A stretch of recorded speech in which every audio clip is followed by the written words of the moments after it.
you inherited a 400-year-old bar that secretly came with an evil demon who lived in the basement, what the hell would you do? This freak can bring back the spirits of the dead for just 2 minutes at a time, but using her powers comes with a deadly price. And when the new owner tries to use her to make a quick buck, she's going to learn the hard way that she's dealing with something way beyond her control. We're here today to break down the mistakes made, what you should do, and how to beat the spirit summoning demon in BAGHEAD.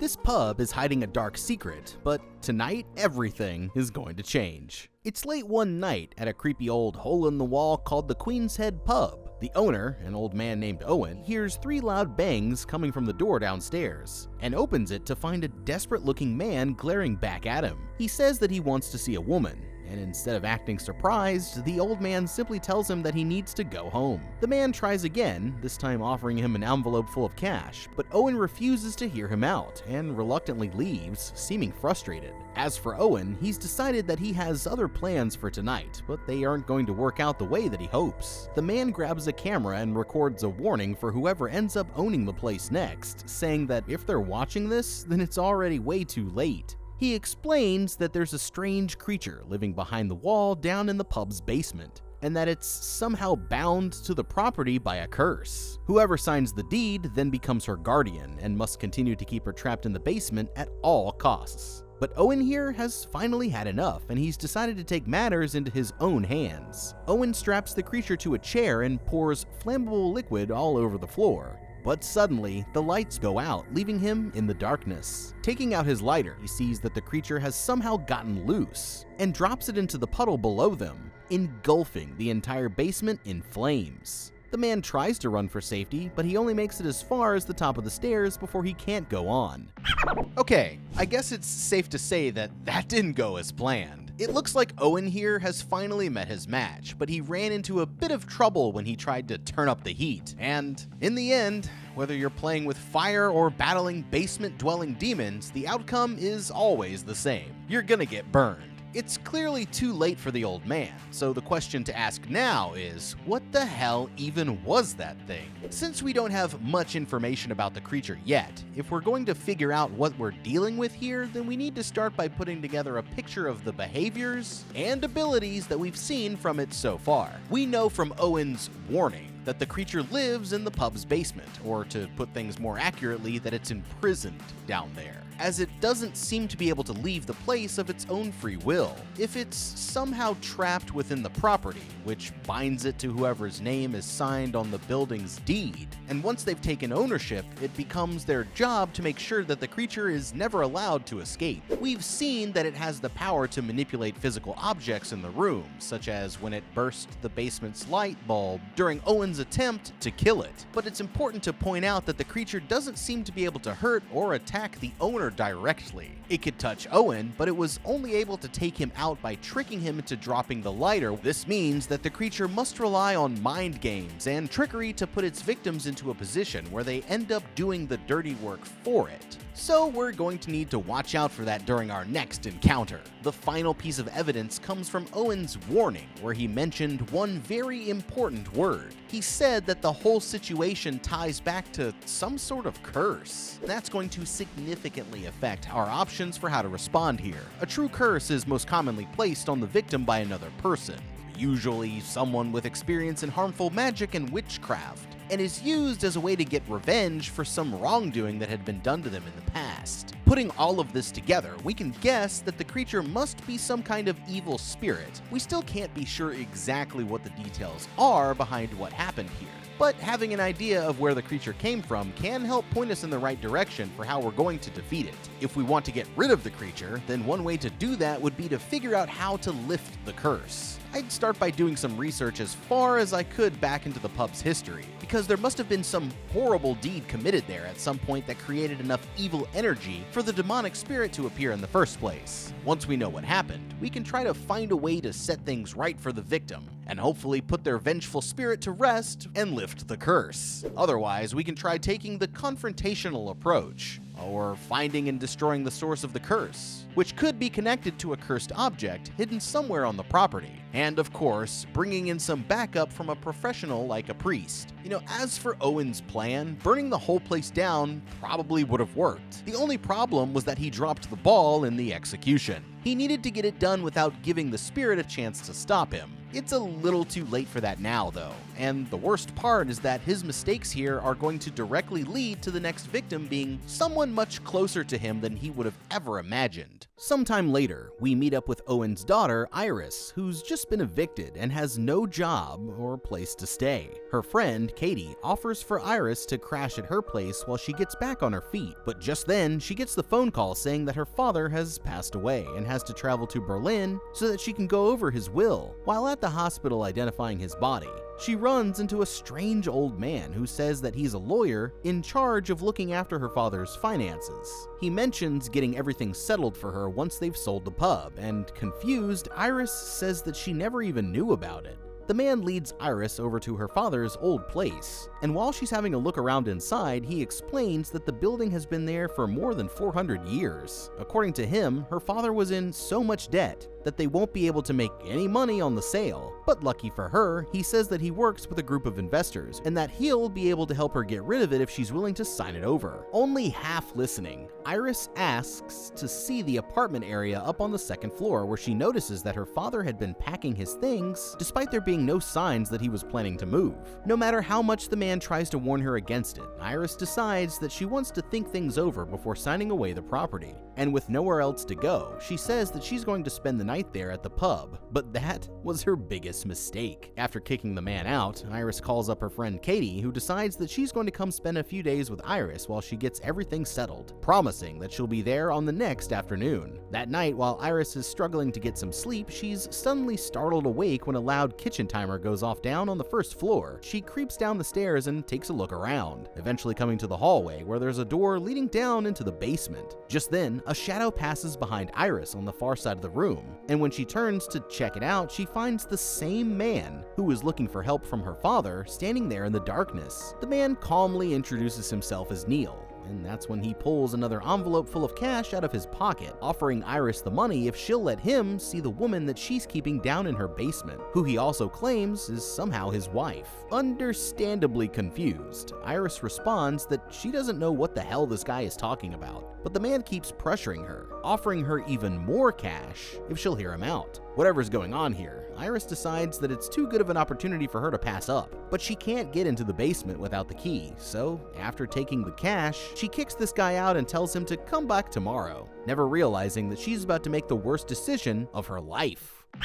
Okay, we're only one night in, and I already don't like where this is going. First of all, a troubled young woman staying alone in a creepy old building where her father just died a terrifying and mysterious death is obviously going to be a very bad idea for her mental health. She should be focused on getting her own life back on track and possibly even seeking some therapy, not having a sleepover with her father's ghost. What's even more concerning are the signs that he was packing his bags without the lawyer ever knowing that he had any intentions of selling the place. Where exactly was he going? And more importantly, why? Even without knowing the truth, it's safer to guess that the answer is probably nothing good. Then we've got creepy Neil here, showing up uninvited in the most concerning and off-putting way possible. Look, you can call me paranoid if you want, but what we're definitely not going to do is put any amount of trust in the man who literally broke into the establishment in the dead of night and started saying that he wants to see his dead wife in the basement. You can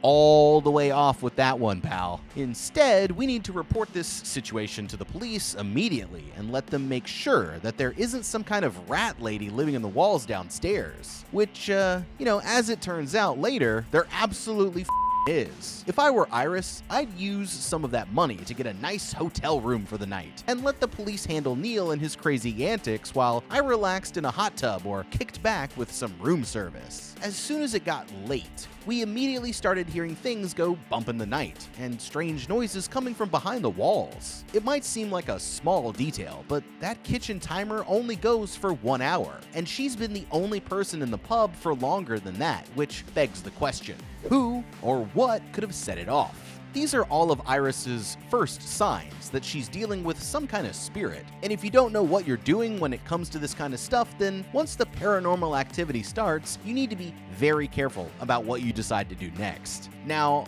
something that Iris might have noticed about that door to the basement is that it's covered in strange symbols. But what she might not realize is that they're more than just random markings. What we're seeing here are called runes, and I'm not talking about the kind that you find in RuneScape. Runes were actually a style of writing used by older Germanic cultures in the times before they adopted the modern Latin alphabet. This matches up with the history of the bar, since we know that it's located in modern-day Berlin and that it was built around 400 years ago, putting the time of its construction somewhere around the mid-1620s. It's believed that runes were sometimes used as a method of writing magical inscriptions, and could be used to perform tasks such as fortune-telling, the laying of curses, the creation of magical objects, and, in some cases, communicating with the dead. There have been tons of different runic alphabets used throughout history, so figuring out which version she's dealing with could be challenging. But if Iris could somehow find a way to translate these symbols, then they might be able to tell her more about what's really going on in the basement, and hopefully how to get rid of it. Besides this, Iris should have also noticed that there are pictures of former owners hung all over the walls leading to the basement. I'd take just a minute to try looking into the history of the past owners of the place and finding out what happened to them.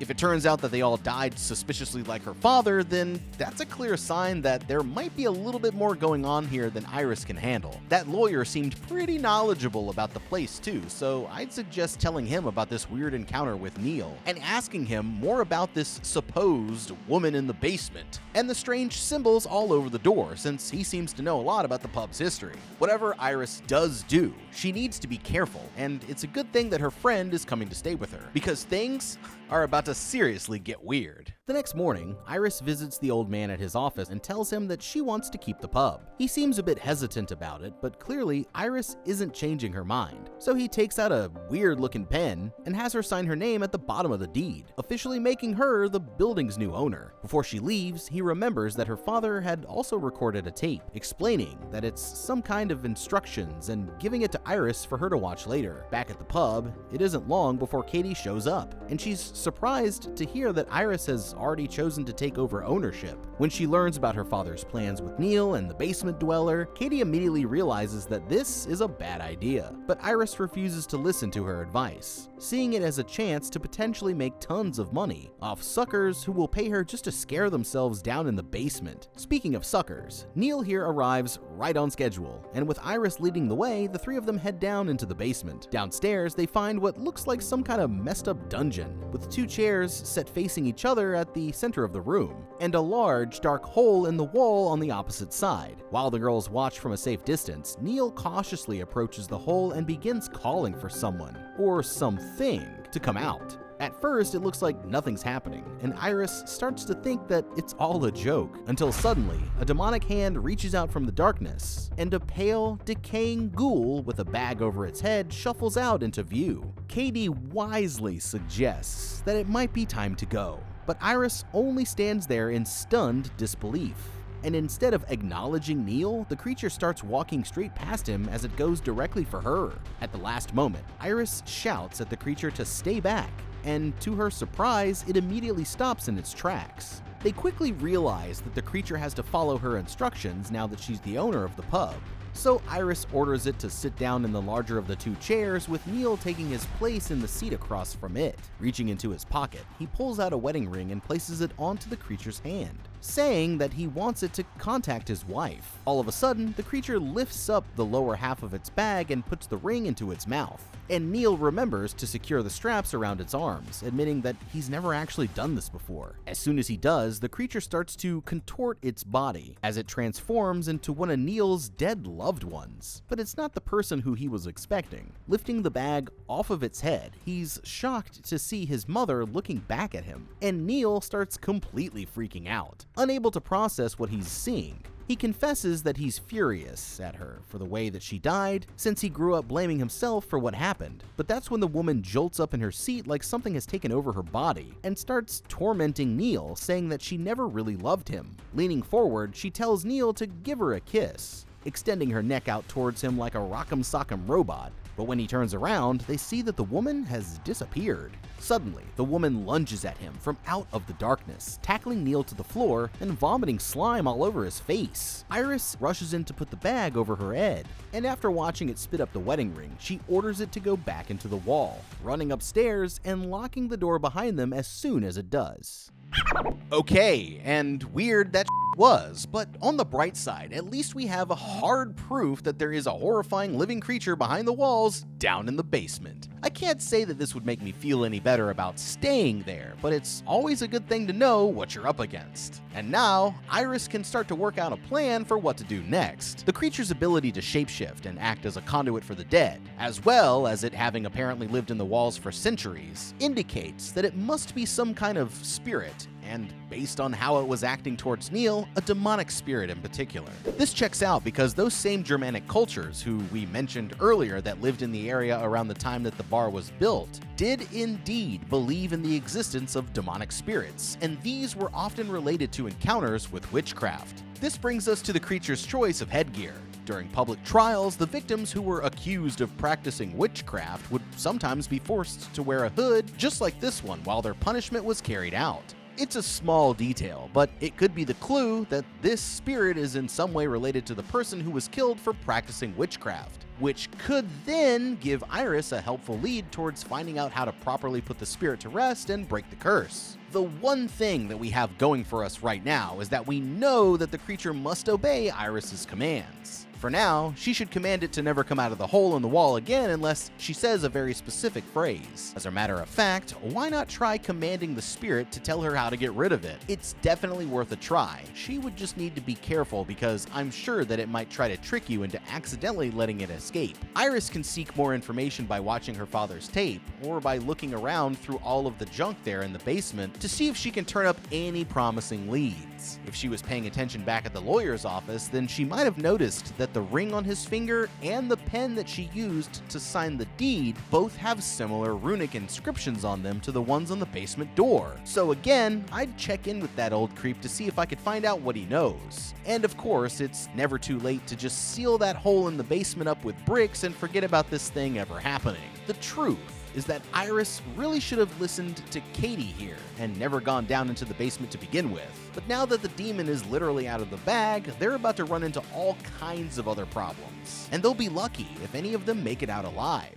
Once they're safely back upstairs, Neil here is already determined to give it another try, explaining that the wedding ring originally belonged to his mother, which is probably why they got her instead of his wife. He's also conveniently just remembered that they were only supposed to let the ritual go for 2 minutes before the creature takes over. Iris decides that she's done for the night, so Neil hands over the money and agrees to go, but he says that there's more where that came from if she decides to change her mind. The girls then go up to the apartment to watch her father's tape, and that's when they find out what's actually happening here. On the recording, he explains that the owner of the pub becomes the creature's guardian, and that she has to listen when Iris gives her commands, but only as long as they stay on the safe side of the hole. The creature has the power to contact the spirits of the dead, but using her means taking a dangerous gamble every time. And after 2 minutes, the creature herself is able to take back control. Now that she's signed the deed, leaving isn't an option,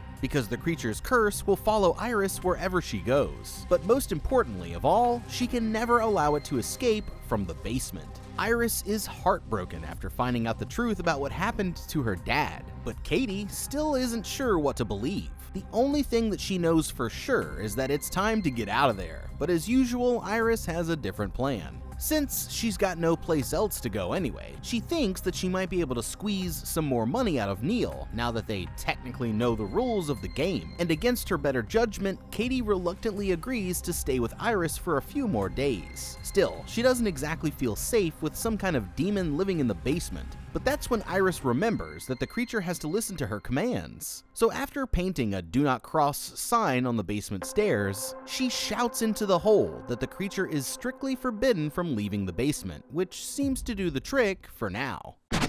Okay, I gotta give Iris some credit here. Painting that line on the step actually seems like a really great idea. Without even realizing it, what she's just done is use some form of protective magic in order to cancel out the creature's evil powers. Cultures throughout history have done the same thing in several ways, including the use of protective charms, talismans or amulets, as well as carving protective symbols called witch marks into the walls or on the floors of their homes. One classic example of this that you might be familiar with was to sprinkle a line of salt across the entrance to your home, like the doors, windows, and fireplace to prevent evil spirits from getting inside. It might seem superstitious, but with a literal demon living in her basement, there's no reason for Iris not to try some of these approaches if they might help keep her safe. What's definitely not a great idea is getting greedy and letting Neil or anyone else ever interact with this creature again.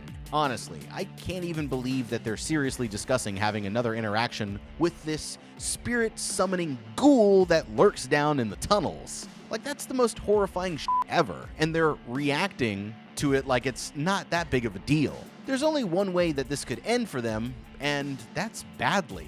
So before things get too far, they need to listen to her father's advice and just stop messing with this thing while they still have a chance. Instead, Iris and Katie should spend their time looking for ways to get rid of it altogether, either by lifting the curse like we mentioned before, or by sealing the wall up again and hoping that that does the trick. If they're going to insist on using it again, then they need to find a way to do it safely. Maybe they could put a camera and speaker down there so that they could interact with the creature without having to get close. Or build a cage or see-through barrier around the hole in the wall so that they can still be in the same room with it, but don't have to worry about getting splashed with any more demon puke.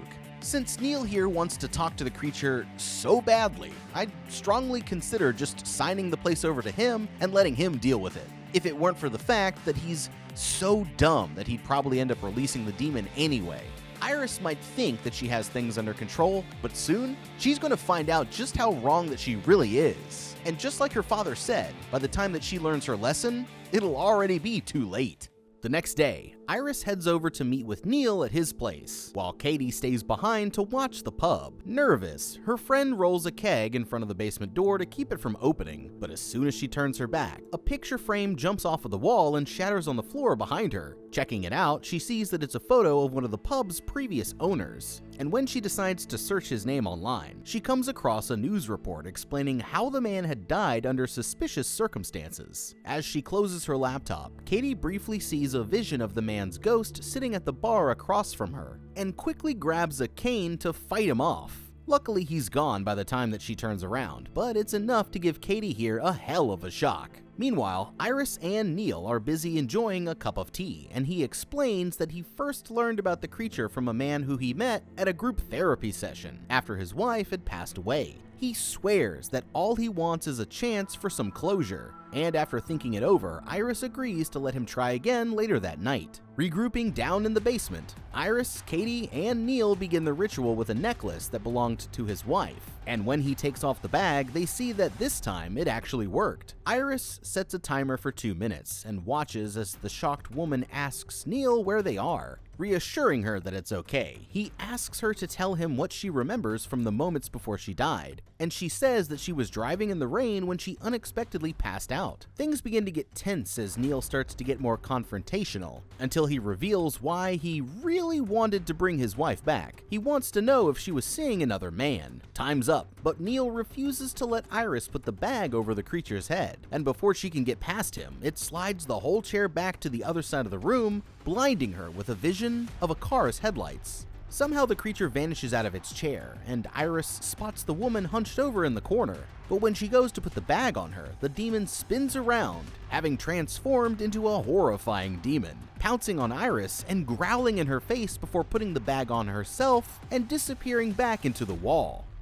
Wow, these idiots just can't figure it out now, can they? I mean, they literally had the instructions spelled out for them about how to safely deal with this creature, and yet they still managed to nearly get turned into a demonic Lunchable when all that they had to do was follow the very simple rules. Iris is lucky that her plot armor stops the demon from being able to harm her, because otherwise, she would have been dead 2 nights ago. But at the rate that things are going here, it'll only be a matter of time before this whole thing blows up in their faces. and I can't say that I'll feel sorry for them when it does. Now, with that being said, they did learn 2 important lessons here. 1, don't go over 2 damn minutes, and 2, they can control who the demon summons by using one of the deceased person's possessions during the ritual. This opens up the opportunity for a potential new lead, and although it won't be simple, it could get them some results. What they should try to do next is track the history of the building back to the first owner, get their hands on one of their possessions, and then use the demon to summon that person's spirit. Hopefully they can explain why this demon is here, and any ways that Iris might be able to send it back to the underworld. Alternatively, Iris could also try summoning the 4th spirit of whoever this creature itself originally was when she was alive, and then they can work together to release them both from the curse. As it turns out, Katie here is about to get the idea to try something similar, but it's not going to go the way that she had planned. If they could use this power creatively, then they might be able to finally lift the curse, but they're about to make a series of mistakes that are going to make the situation even worse than before. Later that night, Iris has a nightmare where she encounters a vision of her father leading her towards the hole down in the basement.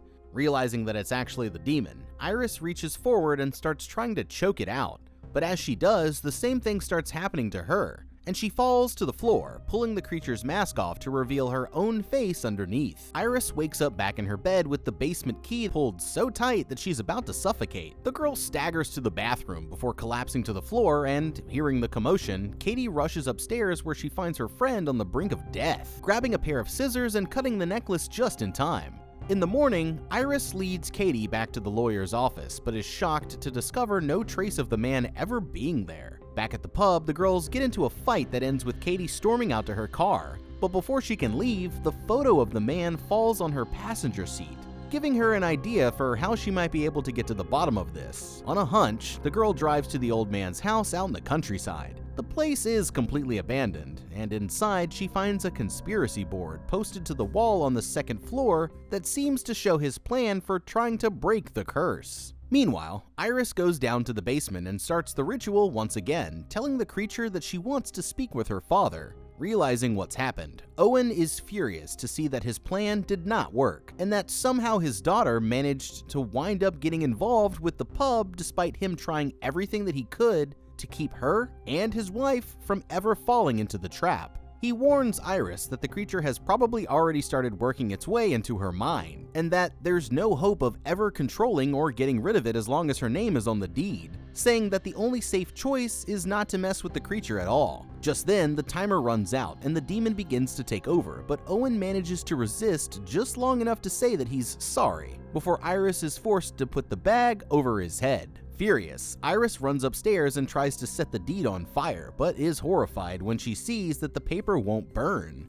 and eventually passes out from pure exhaustion. A while later, Katie returns with a box full of evidence, but when she realizes that Iris isn't in her room, she panics and rushes down to the basement, thinking that she must be stuck down there. Suddenly, the demon appears behind her and tears off a piece of paper that fell out of Katie's bag, transforming itself into the former owner of the pub. Stopping at the foot of the stairs, Katie turns back to listen as the ghost begins to explain what he'd learned about where the creature came from. 400 years ago, a group of men found a woman who could contact the spirits of the dead, but when she refused to let them abuse this power, they accused her of practicing witchcraft and burned her alive. Somehow the woman's vengeful spirit came back to haunt them, and the Brotherhood was forced to use dark magic to seal her away for a second time. But hundreds of years later, their greedy descendants released the witch from her prison once again, unleashing the curse that has been tormenting the lives of every person to sign the deed ever since. At that moment, the ghost realizes that Katie here isn't actually the one in charge, and before she can even react, it lunges towards her, dragging her back through the hole in the wall. Many hours go by before Iris wakes up to a panicked phone call from her friend saying that she's trapped in the basement and needs her help. When she goes down to check it out, she hears what sounds like Katie calling to her from the darkness on the other side of the wall. And after picking up a lantern to light her way, Iris nervously makes her way inside. Okay, I guess that it's time, folks, to start planning Iris's funeral. It looks like that paint didn't work out after all, which was bad news for Katie. But what's even worse is that the only person who has any chance of turning this situation around is about to walk right into the demon's evil lair without so much as a spray bottle full of holy water to protect herself. They knew the rules, but they still managed to make things worse every step of the way. And now, there's only one thing left to say. Katie and Iris, you f***ed up. Katie, let's start with you, because you were supposed to be the smart one here. All that you had to do was look one room over, and you would have found your friend safe and sound taking a little power nap.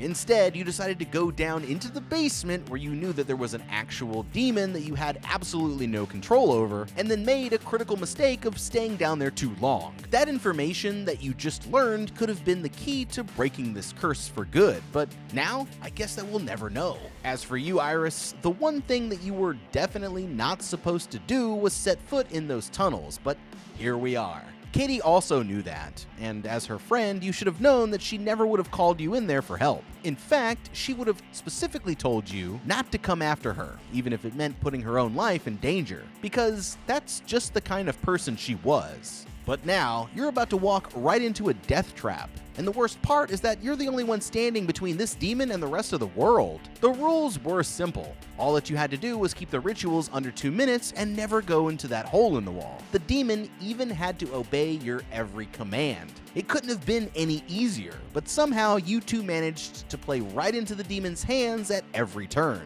And if it looks like things are bad now, just wait until you see what's about to happen next. Sorry, girls, but you f***ed up. The path leads Iris deep into a long system of tunnels, until finally she finds Katie just standing there in the dark around a bend somewhere up ahead. Terrified, the girls begin making their way back out towards safety, but eventually, they come to a chamber where Iris discovers Katie's dead body lying on the floor, proving that the person who she found was really the demon all along. Suddenly, Katie disappears, and the demon comes crawling after Iris along the walls of the cave, chasing her through the tunnels until she's finally able to find her way back to the basement, where Neil just so happens to come running in at the exact same moment and rush her back upstairs. Feeling guilty over what happened to her friend, Iris takes some medication from Neil to help calm her nerves. She decides that she wants to seal the wall back up for good, but just then she starts to feel woozy, and Neil brings her upstairs to sleep it off. When she wakes up, Iris realizes that Neil had tricked her, and now he's back down in the basement bargaining with the demon to let him take over control of its powers. While Iris watches from the top of the stairs, the demon transforms into Neil's wife and reveals that he'd given her the same medication on the night that caused her death. Placing him under its control, the spirit tells Neil that the only way he and his wife can be together again is if he takes Iris out of the picture. Suddenly, it gives away that Iris has been watching them the whole time, and Neil sprints after her as she runs back upstairs for her life. He manages to catch her on the stairs, but Iris fights him off and runs for the bedroom, locking the door and escaping through the window. It's enough to hold him back for a moment, but Neil catches up to her a second time when she loses her footing on the roof, and this time she uses a loose tile to club him in the side of the head. But just when it looks like she's almost home free, Neil grabs her arm and shoves her over the edge, and Iris falls to her death on the street below. Taking her body down to the basement, Neil commands the demon to bring Iris back so that she can sign over control of the pub. But things don't go exactly how he'd planned. After using the girl's phone to transform into Iris, the demon reveals that it had been planning this out all along, and now that she and the Guardian are the same person, there's no one who can stop her from getting free. Pulling Neil to the ground, the demon begins attacking him in the form of everyone he's tried to contact, breaking his wrists, bashing his head onto the floor, and finally crushing his head with the chair to finish the job. With no one left to control it, the demon crosses over the basement steps as the entire building starts to go up in flames, free to seek revenge on the world once again. Yeah, I really don't have any comments because the f***ery on display is just too much for me. It's just too much. So let us know down in the comments what you would have done in this situation. Thank you so much for watching. Leave a like and subscribe, and check out that How to Beat playlist for more videos just like this one. I'm the Guy. I'll see you in the next video, and have a damn good day.